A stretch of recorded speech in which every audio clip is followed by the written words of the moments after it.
Hello guys, good morning. I hope you all are fine. जैसे कि आपको पता है कि अपन लास्ट के 2 वीडियोस में सैम्पल पेपर के क्वेश्चन नंबर 1 to 40 डिस्कस कर चुके हैं, करेक्ट। आज की क्लास में अपन क्या करने वाले हैं, आज की क्लास में अपन जो बचे हुए क्वेश्चन हैं क्वेश्चन नंबर 41 to 60 वो क्वेश्चन अपन डिस्कस करने वाले हैं। और इसके अलावा आज की वीडियो में आपको मैं ये भी बताऊंगी कि आपके एग्ज़ाम में किस पैटर्न के क्वेश्चंस आने वाले हैं, बट वो सब बातें अपन लास्ट में डिस्कस करेंगे, ठीक है। So without wasting the time अपन डायरेक्टली क्वेश्चंस पे मूव करते हैं। So starting with the question number 41, देखो क्या लिखा है। Read the following statement, assertions and reason and choose one of the correct alternatives given below. assertion, demand deposits are considered as a convenient mode of payment for execution of even the high value transaction। मतलब ये बोल रहा है कि demand deposit जो है वो आपका सबसे बेस्ट मेथड है अगर आपको क्या करना है, अगर आपको हाई वैल्यू ट्रांजैक्शंस करने हैं। हाई लो के लिए तो काम करते ही हैं, प्लस हाई वैल्यू के लिए भी क्या है, डिमांड डिपॉजिट्स काम आते हैं। Demand deposits are non withdrawable in nature, मतलब आप डिमांड डिपॉजिट्स में से पैसा निकाल ही नहीं सकते हो क्या, and can not be withdrawn against issue of cheques. Plus आप डिमांड डिपॉजिट्स में जितना भी आपका अमाउंट पड़ा है आप वो चेक इशू करके भी विथड्रॉ नहीं कर सकते, या फिर जो अदर इंस्ट्रूमेंट्स होते हैं जो आप नेगोशिएबल इंस्ट्रूमेंट्स में पढ़ते हो, जैसे कि आपका चेक्स हो गया, बिल ऑफ एक्सचेंज हो गया, आप इन सब को भी यूज़ करके पैसा नहीं निकाल सकते हो क्या। तो स्टूडेंट्स मुझे एक बात बताओ कि डिमांड डिपॉजिट्स होता ही क्या है। डिमांड डिपॉजिट्स नाम से ही पता चल रहा है वो डिपॉजिट्स होते हैं कि जब आप चाहो तब आप बैंक में जाके डिमांड कर सकते हो। तो मतलब कि डिमांड डिपॉजिट्स जो होते हैं वो क्या होते हैं, विथड्रॉएबल होते हैं। मतलब ये स्टेटमेंट तो गलत हो गया, रीज़न जो है वो क्या है, गलत है, क्योंकि डिमांड डिपॉजिट्स आप जब चाहो तब विथड्रॉ कर सकते हो, करेक्ट है। जैसे डिमांड डिपॉजिट्स में क्या क्या आता है मैम, करंट अकाउंट जो है अपना वो डिमांड डिपॉजिट्स में आता है। सेविंग अकाउंट जो है वो भी किस में आता है, डिमांड डिपॉजिट्स में आता है। और डिमांड डिपॉजिट्स में आप जितना चाहो उतने का आप ट्रांजैक्शन कर सकते हो, करेक्ट। तो अपन ऑल्टरनेटिव्स पढ़ लेते हैं इसके कि इसमें ऑप्शंस में क्या क्या दिया हुआ है, ठीक है। असर्शन क्या बोल रहा था कि आप हाई वैल्यू ट्रांजैक्शन भी कर सकते हो। यस, डिमांड डिपॉजिट से तो हाई वैल्यू ट्रांजैक्शन हो या फिर लो वैल्यू ट्रांजैक्शन हो, आपके लिए दोनों ही करना पॉसिबल। मतलब असर्शन ट्रू है बट रीज़न क्या है, फॉल्स। तो अपना आंसर क्या होगा, देखो ऑल्टरनेटिव ए में बोला है असर्शन और रीज़न दोनों ट्रू है, स्टेटमेंट ही गलत हो गया। असर्शन रीजन दोनों ट्रू है क्या, वापस ये स्टेटमेंट गलत हो गया। सी, असर्शन ट्रू है बट रीजन फॉल्स है, this is your correct answer. तो इसका आंसर क्या होगा guys, C. Moving to the question number 42। देखो क्वेश्चन नंबर 42 में आपके क्या लिखा है, choose the correct alternatives to be filled in given blanks A and B. इन्होंने बोला है कि इसमें क्या क्या आएगा आपको ये बताना है। अगर प्रोडक्शन कम होगा, अगर प्रोडक्शन कम होगा तो इनकम कम होगी, करेक्ट बात है। अगर प्रोडक्शन कम होगा तो इनकम कम होगी, इनकम कम होगी प्लस आपकी ग्रोथ भी क्या होगी, कम होगी। और इसके अलावा आप जो इन्वेस्टमेंट करने वाले हो वो भी क्या हो जाएगा, कम हो जाएगा, ठीक है। तो बेसिकली यहाँ पे अगर आपका प्रोडक्शन कम हुआ तो आपका इनकम कम होगा, इनकम कम होगी मतलब कि आपका एम्प्लॉयमेंट कम होगा, एम्प्लॉयमेंट अगर कम होगा तो लोग इन्वेस्टमेंट करना नहीं चाहेंगे। तो बेसिकली इसका करेक्ट आंसर क्या होगा, प्रोडक्शन कम हुआ तो इनकम कम, इनकम कम तो इन्वेस्टमेंट कम, इन्वेस्टमेंट कम तो वापस प्रोडक्शन कम।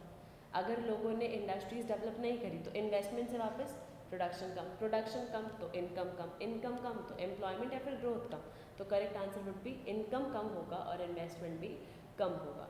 बी इसका आंसर क्यों नहीं होगा, क्योंकि प्रोडक्शन कम होने की वजह से इन्वेस्टमेंट कम नहीं होता। लो लेवल ऑफ इन्वेस्टमेंट पहले लिखा है और इनकम बाद में लिखा है, बट प्रोडक्शन कम होगा तो इनकम कम होगी, इनकम कम होगी मतलब कि ग्रोथ कम हो रही है, और ग्रोथ कम होगा मतलब कि इन्वेस्टमेंट भी क्या हो रहा है, इकोनॉमी में कम हो रहा है। तो correct answer would be A. Next question number 43, इसमें देखो क्या लिखा है। Miss Ramanpreet has started a new business venture, she intends to spend a huge amount towards on the job training. मतलब वो खर्चा करना चाह रही है बट किस पे, ऑन दी जॉब ट्रेनिंग। मतलब वो अपने एम्प्लॉयज़ को during the job training provide करना चाह रही है। It exhibits the right steps in the direction of human capital formation. Of course ये बात है, अगर आप एम्प्लॉय को क्या कर रहे हो, on the job training provide कर रहे हो तो उससे ह्यूमन कैपिटल फॉर्मेशन होगा। Spot which of the following does not directly contributes to the process of human capital formation by Miss Ramanpreet. तो बेसिकली क्या बोल रहे हैं कि इनमें से कौन सा फैक्टर है जो ह्यूमन कैपिटल में कंट्रीब्यूट नहीं करता। अगर आप ट्रेनिंग दे रहे हो तो स्किल्स बढ़ेगी, ऑफकोर्स सी बात है, एफिशिएंसी बढ़ेगी, ensures gender equity. Human capital formation का जेंडर इक्विटी से कोई भी लेना देना नहीं है। मतलब अपन को अभी तक ये आंसर क्या लग रहा है, गलत लग रहा है कि ह्यूमन कैपिटल से ये जो है ऑप्शन ये सेटिस्फाई नहीं होगा। स्किल्स बढ़ेगा, एफिशिएंसी भी बढ़ेगा। तो देखो ह्यूमन कैपिटल से स्किल्स बढ़ रही है, एफिशिएंसी भी बढ़ रही है और आउटपुट का प्रोडक्टिविटी मतलब आउटपुट भी बढ़ रहा है। क्या इंक्रीज नहीं हो रहा, इज द जेंडर इक्विटी। मतलब कि जेंडर इक्विटी को कोई भी लेना देना नहीं है ह्यूमन कैपिटल से। तो correct answer would be C, क्योंकि क्वेश्चन पूछ रहा है कि कौन सी चीज़ डायरेक्टली कंट्रीब्यूट नहीं करती। तो जेंडर इक्विटी का कोई लेना देना नहीं है किससे, ह्यूमन कैपिटल से। नेक्स्ट क्वेश्चन नंबर 44 देखो क्या लिखा है, suppose that the balance of trade of a nation exhibit a surplus of 2000 crore. Balance of trade में इन्होंने क्या बोला है, सरप्लस आ रहा है कितने का, 20,000 करोड़ का। बैलेंस ऑफ ट्रेड होता क्या है, पहले मैम हमें ये तो बता दो। बैलेंस ऑफ ट्रेड मतलब होता है कि इंडिया में कितना फॉरेन करेंसी आया है और इंडिया में से फॉरेन करेंसी कितना गया है। फॉरेन करेंसी रिसीप्ट और फॉरेन करेंसी पेमेंट, टोटल आपने कितना किया है। सरप्लस है मतलब कि रिसीप्ट ज़्यादा हो रहा है और पेमेंट कम है। Receipt minus payment will be और 20,000। The import of merchandise of the nation is half of the export of merchandise to the rest of the world। तो ये बेसिकली क्या बोल रहे हैं कि जो इम्पोर्ट है वो क्या है, हाफ ऑफ एक्सपोर्ट है। Import is half of the export. Receipt मतलब कि आपने क्या किया होगा, एक्सपोर्ट किया होगा। पेमेंट मतलब कि आपने इम्पोर्ट किया होगा, करेक्ट। ये किसके इक्वल आ रहा है, 20,000 के। और import is equal to half of export. तो एक्सपोर्ट माइनस इम्पोर्ट की जगह अपन क्या लिखेंगे, half of export is equal to 20,000। So half of export will be 20,000. So what will be the value of the export? 40,000 crore. So correct answer would be 40,000 crore, right? Moving to the next question, देखो क्या लिखा है। Question number 45, statement 1 अपन को बताना है which is the correct alternative, कौन सा है बता रहे। Government of India adopted the trickle down approach to alleviate poverty to benefit the last man at the bottom of the pyramid। सबसे पहले ma'am what is trickle down approach, आप हमको ये एक्सप्लेन करो क्योंकि हमको ये नहीं पता। ट्रिकल डाउन अप्रोच क्या होता है, देखो ट्रिकल डाउन अप्रोच मतलब होता है गवर्नमेंट ने ये अप्रोच क्यों फॉलो करी थी। गवर्नमेंट का ऐसा मानना था कि ट्रिकल डाउन अप्रोच के थ्रू क्या होगा, अगर कोई पर्सन है, रिच पर्सन है जो इनकम अर्न कर रहा है, ठीक है, अगर उस रिच पर्सन पे हम टैक्सेस कम लगाएंगे तो उसके पास सेविंग्स होगी। सेविंग्स होगी तो वो और इन्वेस्टमेंट करेगा। अगर वो और इन्वेस्टमेंट करेगा तो इकोनॉमी में एम्प्लॉयमेंट जनरेट होगा और एम्प्लॉयमेंट जनरेट होकर वर्कर्स के पास पैसा जाएगा। मतलब कि रिच पर्सन को बेनिफिट देने से इनका जो पैसा है वो किसकी तरफ फ्लो होगा, टू द मिडिल क्लास और पुअर क्लास भी, इनके पास यह क्या होगा, पैसे का फ्लो होगा। तो स्टेटमेंट 1 ये है कि गवर्नमेंट ने पॉवर्टी को रिड्यूस करने के लिए ट्रिकल डाउन अप्रोच यूज़ किया गया।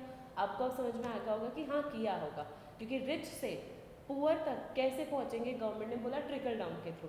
रिच पे कम टैक्सेस लगाओ, उनको बेनिफिट ज़्यादा दो ताकि वो इन्वेस्टमेंट करें।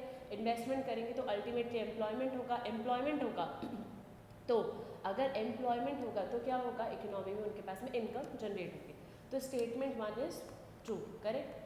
Statement 2, empirical data over the years have shown that trickle down theory did not yield desired results in India। ये बोल रहे हैं कि ट्रिकल डाउन थ्योरी गवर्नमेंट ने डिसाइड तो कर लिया यूज़ करने का, बट उससे हमको बहुत ज़्यादा बेनिफिट नहीं हुए। बिल्कुल करेक्ट बात है, क्योंकि गवर्नमेंट ने सोच तो लिया कि रिच से पैसा पुअर के पास जाएगा, but her bar rich people पैसा सेव करके इन्वेस्ट करेगा क्या, ये कोई गारंटी है क्या कि मैम रिच पीपल का पैसा बचा है तो वो इन्वेस्टमेंट ही करेगा, वो कुछ अपनी लग्जरी आइटम्स खरीद लेगा। तो एक्चुअली ऐसा हुआ था और ट्रिकल डाउन थ्योरी गवर्नमेंट को बेनिफिट नहीं करी थी। तो स्टेटमेंट 2 भी क्या है, ट्रू, क्योंकि इससे डिजायर्ड रिजल्ट्स नहीं आए। और स्टेटमेंट 1 भी क्या है, ट्रू। तो correct answer would be both the statements are true, ठीक है। Moving on to question number 46, देखो इसमें क्या लिखा है, देखो इसमें क्या लिखा है। If the receipts and payments on the current account are equal to each other, it depicts a situation of current account surplus। मतलब ये क्या बोल रहे हैं कि रिसीप्ट और पेमेंट दोनों अगर इक्वल हुए तो ये सरप्लस है क्या?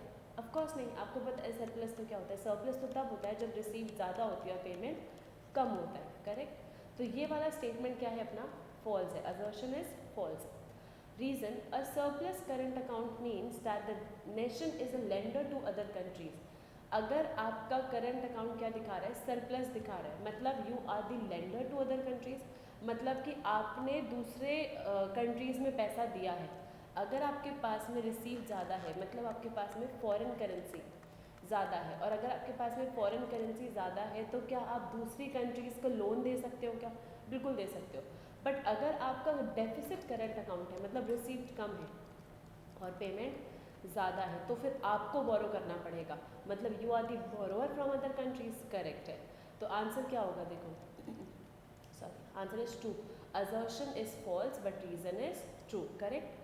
क्वेश्चन नंबर 47 पे चलते हैं। देखो फटाफट अपन इनको कंप्लीट करते हैं क्योंकि अपन को कुछ भी टाइम वेस्ट नहीं करना है, क्योंकि ये बेटा आपके लिए सबसे ज़्यादा पीक टाइम चल रहा है जहाँ पर आपको अब पढ़ना चालू कर देना चाहिए, ठीक है। Question number 47, identify the correct statement from the following.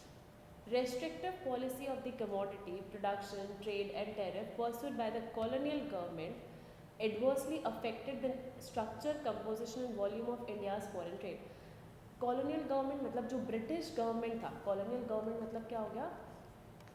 जो ब्रिटिश गवर्नमेंट था उन्होंने क्या किया था? रेस्ट्रिक्टिव पॉलिसीज़ फॉलो की थी, मतलब हमको प्रोडक्शन अपने हिसाब से नहीं करने दिया था, ट्रेडिंग हम हमारे हिसाब से नहीं कर रहे थे, टैक्स वो अपने अकॉर्डिंगली लगा रहे थे। क्या ब्रिटिश गवर्नमेंट की इन सारी पॉलिसीज़ ने इंडिया के फॉरेन ट्रेड को अफेक्ट किया है क्या? ऑफकोर्स किया है, क्योंकि अपन तो वही प्रोडक्शन करते थे जो ब्रिटिशर्स अपन को कहते थे, और जिस रेट पे वो कहते थे, जिस टैक्स पे वो अपन से, जिस रेट पे वो अपन से टैक्स लेते थे, वो सारी चीज़ें अपन उनके कहने पर ही कर रहे थे।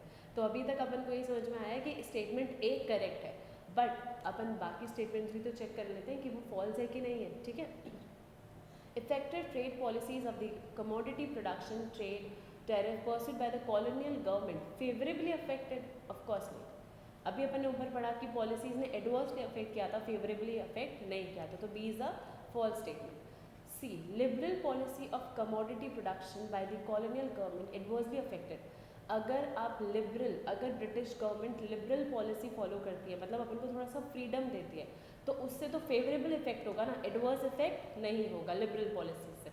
और एक्चुअली उन्होंने ऐसा किया भी नहीं था, उन्होंने तो रेस्ट्रिक्टिव पॉलिसीज ही फॉलो करी थी, लिबरल पॉलिसी तो उन्होंने फॉलो किया ही नहीं, तो statement is incorrect. Restrictive policies of commodity production, trade, tariff favourably affect, ये तो अपन अभी ऊपर टिक करके आए कि एडवर्सली अफेक्ट हुआ था, फेवरेबल नहीं हुआ था, तो करेक्ट आंसर वुड बी ए।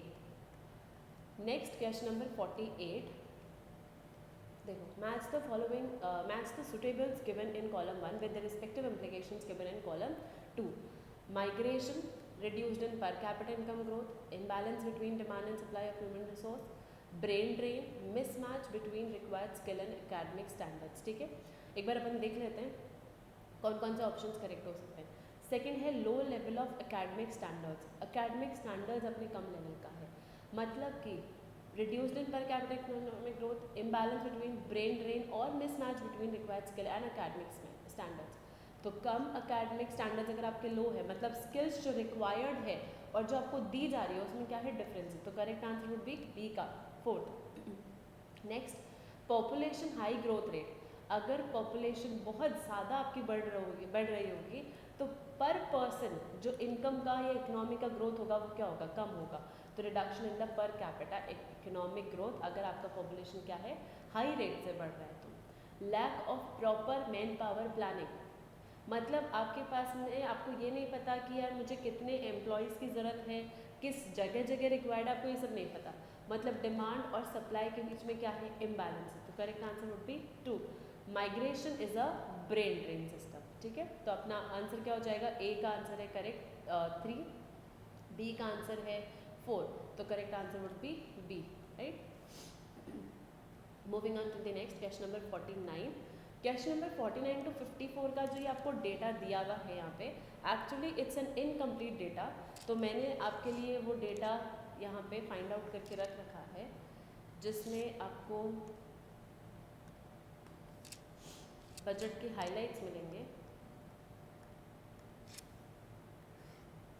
अगर आपको याद है स्टूडेंट्स, तो अपन ने क्लास में ये बजट डिस्कस भी किया था in the budget chapter macro economics में। So moving on to the, ये डेटा है जो आपको वहाँ पे कॉपी करके दे रखा है ना, एक बार चेक कर लेते हैं। This is your data budget at a glance, ठीक है। रेवेन्यू रिसीव्स दे रखा है, टैक्स नॉन टैक्स आप चेक कर लो, 1920 1684059 का आपको रेवेन्यू रिसीव्स दे रखा है, और आपके क्वेश्चन में भी इतने का ही दे रखा है, ठीक है। ये आपका जो डेटा यहाँ पे गिवन है क्वेश्चन में, actually it's an incomplete data. तो basically if you will check question number 49, the value of recovery of loans has dash crores between 1920 and 2021। ये बोल रहे हैं रिकवरी ऑफ लोन का जो वैल्यू है 1920 एक्चुअल और 2021 बजटेड एस्टिमेट्स में कितना चेंज आ गया, मतलब कितना लोन का रिकवरी हो गया, ठीक है। तो अपन चेक करते हैं रिकवरी ऑफ लोन्स। अगर आप पॉइंट नंबर 5 में देखोगे कि रिकवरी ऑफ लोन्स एक्चुअली कितना था पहले 18316, इफ यू विल चेक ये आपका एक्चुअल डेटा था 18316, और अभी कितना हो गया 14967, मतलब आपको लोन्स क्या हो गए, रिकवर हो गए, कितना 18316 माइनस 14967, सो इट्स अ 3349 कम हो गया है आपका रिकवरी ऑफ लोन्स, है ना। तो यहाँ पर इन्होंने क्या बोला है कि रिकवरी ऑफ लोन्स क्या हो जाएगा, फॉल होगा, राइज होगा, फॉल होगा या राइज होगा। तो अपन को ये तो पता चल गया फॉल होगा, कितने से होगा 3349 से, ये भी अपन ने चेक कर लिया, राइट। तो इसका आंसर क्या हो गया A. Question number 50, the percentage change in the non tax revenue between 1920 and 2021 taking the 1920 as the base would be, मतलब ये बोल रहा है कितना परसेंटेज चेंज हुआ है नॉन टैक्स रेवेन्यू में। तो आ जाओ चेक कर लेते हैं। नॉन टैक्स रेवेन्यू कितना था पहले, स्टार्टिंग एक्चुअली क्या था अपना 327157 और कितना हो गया 385017। तो कितना चेंज आया चेक कर लेते हैं, देखो 385017 माइनस 327157, 57,860 का चेंज हुआ है। बट ये बोल रहे परसेंटेज चेंज बताओ हमको, वो भी किसके बेसिस पे 1920 के बेसिस पे। तो डिवाइडेड बाय 1920 का डेटा 327157 मल्टीप्लाई बाय 100, तो if you will see it would be 17.69%। It answer would B 17.685 आ रहा है अप्रॉक्सीमेटली, तो correct answer would B 17.68%। Question number 51, identify which of the following is not an example of tax revenue for the government. ये तो आपको पता है, अपन ने budget chapter में पढ़ा था कि दो तरीके की रिसीप्ट होती है, टैक्स रिसीप्ट होती है, नॉन टैक्स रिसीप्ट होती है। तो wealth tax is a tax receipt, income tax भी टैक्स में आता है, कॉर्पोरेशन टैक्स टैक्स में आता है, special assessment is a non tax revenue. Next उन्होंने बोला है identify the correct formula to calculate the fiscal deficit. Fiscal deficit का करेक्ट फॉर्मूला क्या है, अपन ने आपको पता होगा बजट चैप्टर में पढ़ा था कि डेफिसिट जो है एक तो रेवेन्यू डेफिसिट होता है, एक फिस्कल डेफिसिट होता है और एक प्राइमरी डेफिसिट होता है। रेवेन्यू डेफिसिट होता है revenue receipt minus revenue expenditure. Fiscal deficit होता है total expenditure minus total receipt. But अब टोटल रिसीप्ट्स में क्या नहीं लेते, बोरोइंग्स नहीं लेते। और अपन ने ये भी पढ़ा था कि फिस्कल डेफिसिट को क्या बोलते हैं, बोरोइंग्स भी बोलते हैं। और गवर्नमेंट बोरो कहाँ से कर सकती है, आरबीआई से बोरो कर सकती है, बैंक से बोरो कर सकती है, या फिर गवर्नमेंट चाहे तो जनरल पब्लिक से भी बोरो कर सकती है। तो correct answer would B 52। Statement 1, question number 53, read the following statements carefully and choose the correct alternatives given below. Revenue and ये बोल रहे हैं कि स्टेटमेंट्स रीड करो और बताओ करेक्ट आंसर कौन सा होगा। So answer would be revenue and capital receipts are increasing but borrowings and other liabilities are reducing. ये बोल रहे हैं रेवेन्यू और कैपिटल रिसीप्ट तो बढ़ रहा है, चेक कर लेते हैं। ये आपका रेवेन्यू रिसीप्ट है, रेवेन्यू रिसीप्ट बढ़ रहा है ऑफकोर्स, कैपिटल रिसीप्ट भी आपका इंक्रीज हो रहा है 168 से 202, 100 से 102 तक, ये तो इंक्रीज हो गए। Other liabilities are reducing, check करते हैं। अदर लाइबिलिटीज 933 से 796 हो गया, ऑफकोर्स अदर लाइबिलिटीज क्या हो गई, रिड्यूस हो गई। तो इसका स्टेटमेंट क्या है, true. Statement 1 is true. Statement 2 बोल रहा है grants and aid for the creation of capital assets decreased from 19 to 21।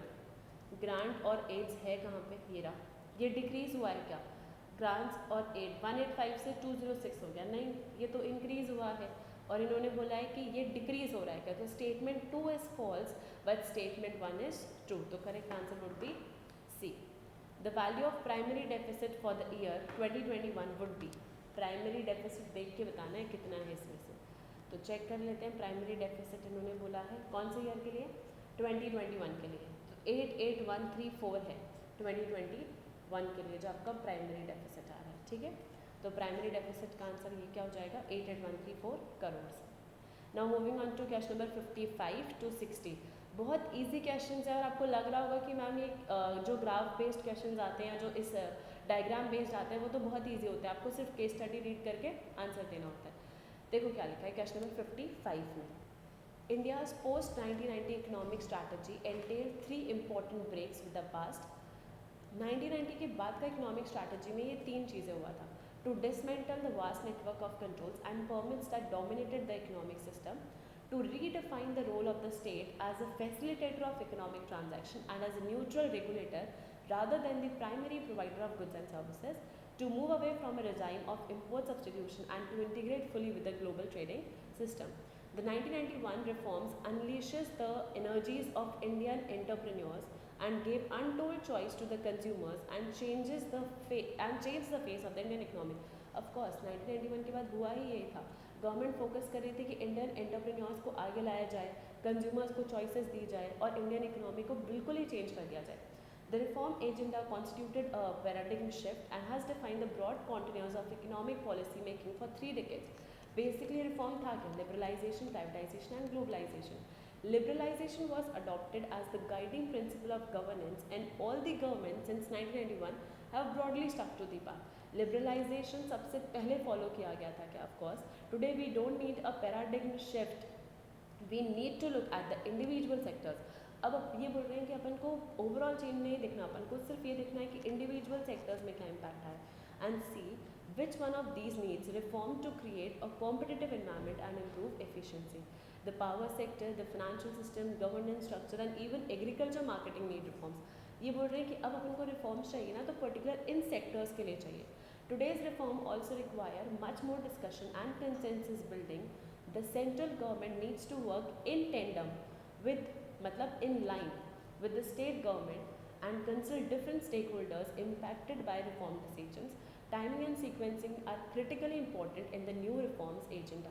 ठीक है, तो उन्होंने बोला according to the given text dash was adopted as the guiding principle of governance and all governments since 1991। ये बोल रहा है सबसे इंपॉर्टेंट इसमें अपन ने क्या फॉलो किया है 1991 से।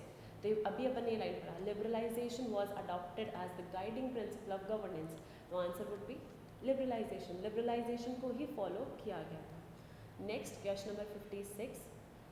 1991 was a landmark moment in India's post-independence history as that changed the nature of the economy in fundamental ways। 1991 के बाद ही क्या सारा जो चेंजेस हुआ है इंडिया में वो उसके बाद हुआ है क्या? ऑफ कोर्स अपन ने रीड किया था कि 1991 के बाद में सबसे इंपॉर्टेंट मेजर्स जो लिए गए थे वो क्या थे?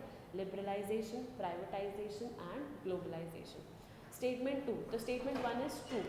Statement 2, India's economic establishment launched a multi-pronged reforms agenda to repair India's macroeconomic balance sheet and ignite growth।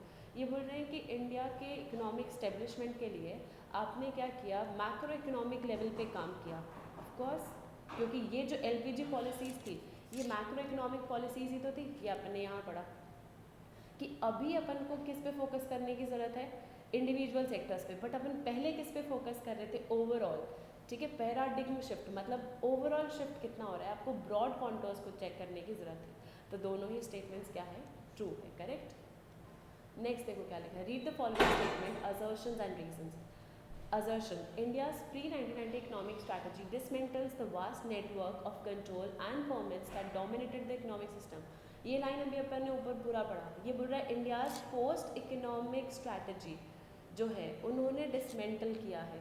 ये इफ़ यू रिमेंबर अपन ने डिस्कस किया है यहाँ पे कि इंडिया का जो पोस्ट 1990 स्ट्रैटेजी है उन्होंने डिसमेंटल किया था, कंट्रोल्स ऑफ परमिट्स, रेगुलेशंस वगैरह को। प्री 1991 में 1990 में तो कोई ऐसा स्ट्रैटेजी फॉलो ही नहीं किया गया था। ठीक है, तो असर्शन क्या है? फॉल्स है। The 1991 reforms unleashes the energy of Indian entrepreneurs, gave untold choice to the consumers and changed the face of the Indian economy। Same line अपन ने पढ़ा है यहाँ पे। The 1991 reforms, this line, the 1991 reforms unleashes the energy of Indian entrepreneurs, मतलब उन्होंने Indian entrepreneurs की energy को बाहर निकाला है और कंज्यूमर्स को बहुत सारी चॉइसेस दिए ताकि इंडियन इकोनॉमी क्या हो सके, अपना चेंज हो सके। तो reason is true, but assertion is false. तो इसका आंसर चेक कर लेते हैं कौन सा होगा correct answer. Assertion is false but reason is true. ठीक है, next moving on to question number 58। देखो क्या लिखा है। In the light of the given text and common language identify the incorrect statement. A severe balance of payment problem triggered an acute economic crisis in 1991। ये बोल रहा है कि balance of payment की प्रॉब्लम बहुत ज़्यादा ख़राब थी, इसी की वजह से अपन को इकोनॉमिक क्राइसिस देखने को मिले थे 1991 में। स्टेटमेंट 2 है। In 1991, the economic and political leadership launched a multi-pronged reforms agenda to repair the macroeconomic situation। ये भी ट्रू है, अभी अपन ने ऊपर डिस्कस किए थे lines. In post 1991 situation, the state was given the role of primary regulator। नहीं, इनको बोला गया था कि स्टेट को क्या अपन ने एज ए रेगुलेटर काम दिया था क्या। तो रीड करते हैं कि स्टेट को अपन ने क्या काम दिया। हाँ देखो क्या लिखा हुआ है। The state was given a role of, if you remember अपन ने पढ़ा था कि अभी के रिफॉर्म्स के हिसाब से गवर्नमेंट को, सेंट्रल गवर्नमेंट को स्टेट गवर्नमेंट के साथ में काम करना चाहिए। ठीक है, ये अपन ने पढ़ा था। तो देखो क्या लिखा है। ये बोल रहा है कि अपन ने स्टेट गवर्नमेंट को प्राइमरी रेगुलेटर बना दिया था क्या। तो अपन ने स्टेट गवर्नमेंट को प्राइमरी रेगुलेटर नहीं बनाया था इकोनॉमी का। ठीक है, तो this answer would be incorrect. D check करते हैं। Post pandemic individual sector should be looked closely, sectors that need reform should be identified. अपन ने यही बोला कि आज के टाइम पे आपको इंडिविजुअल सेक्टर्स पे फोकस करने की ज़रूरत है रादर देन अ पैराडिग्म शिफ्ट। तो करेक्ट आंसर वुड बी, और आपका करेक्ट आंसर कौन सा होगा, सी। ठीक है, इनकरेक्ट मतलब क्वेश्चन के हिसाब से इनकरेक्ट स्टेटमेंट क्या होगा आपका, सी होगा। Right, question number 59। Read the following statements carefully and choose the correct alternatives given below. Timing and sequencing are critically important in the post economic reform agenda. और statement 2 लिखा है, post pandemic reforms in India require a paradigm shift. Post pandemic के बाद में आपको paradigm shift की जरूरत नहीं है, मतलब स्टेटमेंट क्या है आपका, फॉल्स है। टाइमिंग और सीक्वेंसिंग इंपॉर्टेंट है क्या, ऑफ कोर्स वो तो आपका इंपॉर्टेंट है। तो स्टेटमेंट 1 ट्रू है but statement 1 is true but statement 2 is false. Question number 60। Read the following statement, assertions and reason। The 1991 reforms released the visualities of Indian business persons। True, अभी अपन ने पढ़ा कि 1991 के बाद में जो इंडियन बिजनेस पर्सन्स है आपने उनको मोटिवेट किया इंडिविजुअल लेवल पर काम करने के लिए। assertion is true। Reason, the reform agenda established a paradigm shift and defined the broad guidelines। और रिफॉर्म एजेंडा ने क्या आपके पैराडिग्म शिफ्ट को एक्सप्लेन किया है क्या, ऑफ कोर्स ये भी इन्होंने किया है। तो both are true and reason is the correct explanation. Paradigm shift की वजह से ही इंडियन बिजनेस पर्सन जो है वो 1991 रिफॉर्म से बेनिफिट ले पाए थे। तो आंसर वुड बी ए। ठीक है, तो अपन ने यहाँ पे क्वेश्चन नंबर 41 से लेकर क्वेश्चन नंबर 60 तक भी कंप्लीट कर लिए हैं। आई होप आपको सारे क्वेश्चन समझ में आ गए हैं। अब आप ये समझो कि आपके एग्जाम में क्वेश्चन का टाइप क्या है। आपके एग्जाम्स में MCQ बेस्ड क्वेश्चन आ सकते हैं, आपके एग्जाम में ट्रू फॉल्स आ सकते हैं जो स्टेटमेंट ट्रू और फॉल्स वाले होते हैं। आपके एग्जाम में असर्शंस और रीजंस वाले क्वेश्चन आ सकते हैं। आपके एग्जाम में केस स्टडी बेस्ड क्वेश्चन आ सकते हैं। आपके एग्जाम में डेटा बेस्ड क्वेश्चंस भी आ सकते हैं। So these are the categories of questions जो आपके एग्जाम में आ सकते हैं। तो आपको इन पे फोकस करने की ज़रूरत है। आप जितना ज़्यादा प्रैक्टिस करोगे उतना ही आपको क्वेश्चंस को समझने में, क्वेश्चन का करेक्ट आंसर आइडेंटिफाई करने में हेल्प होगा गाइस। तो आप क्या करिएगा, जब भी आप चैप्टर पढ़ते हैं immediately MCQs, true false, assertion, reason उसी टाइम पे कर लो, उससे आपको बहुत हेल्प होगी। ठीक है, और अपन इसी तरीके से और MCQs डिस्कस करते रहेंगे आगे आने वाले वीडियोज़ में। Stay connected guys, have a nice day and thank you.